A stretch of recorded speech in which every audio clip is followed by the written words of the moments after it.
Here I have Lenovo K6, and today I'm going to show you how to transfer apps from the internal storage to the SD card on this device. So firstly you'll have to open App Files,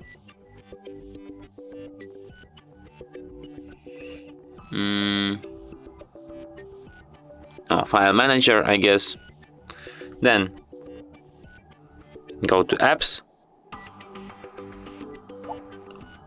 Why I have no apps here?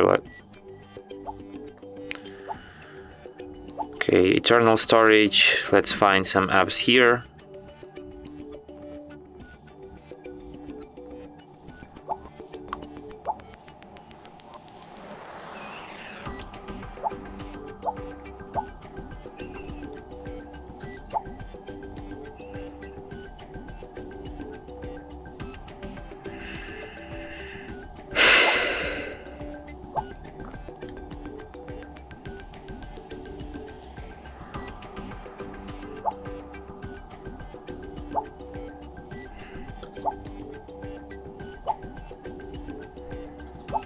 Fuck this shit.